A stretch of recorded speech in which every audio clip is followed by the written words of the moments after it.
नमस्ते प्रणाम। हम भोजपुरी गायक कन्हैया चंचल और कैसन बानी जा आप सब। आप देख रहा बानी हमारे चैनल कन्हैया चंचल म्यूजिक वर्ल्ड। आप सबके बीच में बहुत सारा एल्बम, बहुत सारा गाना आवेला, तो आप सब आशीर्वाद दिला और माता रानी से आप सबसे अनुरोध ये रही कि आप सब अपन आशीर्वाद बनौले रहें। और हम अपना आज चैनल पर एगो ऐसा व्यक्ति के मिला रहल बन जे भोजपुरी में अपना नाम के मोहताज नहीं थे और भोजपुरी के बहुत एगो अच्छा गीतकार, एगो भोजपुरी के बहुत अच्छा धरोहर बनी जेकर के नहीं खे चिन्हत। आप सबसे मिलावत आने हम लोग के गर्जुअन जीतू जहर जी। प्रणाम, सबके प्रणाम बा। सब श्रोता बंधु के प्रणाम बा। भोजपुरी कहे में बहुत लजाता नहीं। भोजपुरी हमार मातृभाषा है। दाल पूरी, भेल पूरी, वैसे ही भोजपुरी रवा सब कदल बने। खाए वाला सामान ना है भैया। भोजपुरी बहुत अच्छा भाषा बा।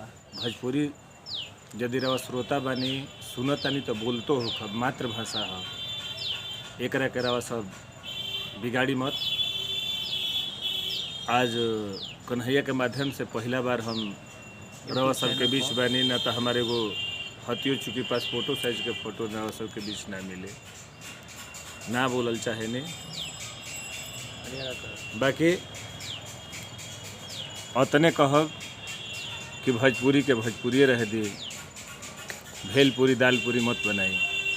और बहुत अच्छा एगो राइटर बनी। अब बहुत जो भी लिखले बानी तनकी सा ओकरा में से गंदगी हटा देवे के बाहर बाद तनकी सा रहता, वही तनकी सा खातिर हमनी का तरह तरह के कमेंट सुनता नहीं जा। वो कमेंट से हमनी के बचे के प्रयास करी जा। ओकरा के करोना समझ ली, दूर रहे के बची दूर रही बस। और जौन भी गीतकार, जौन भी गाना आइल बाटे आज के डेट में रउआ सुन ले बिया।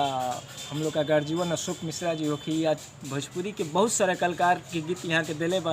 आप सब वो जौन भी गीत यहाँ के लिखल सुनले होखब, एगो अच्छा लिखल होखब और अच्छा वो सिंगर भी अच्छा गौले बा।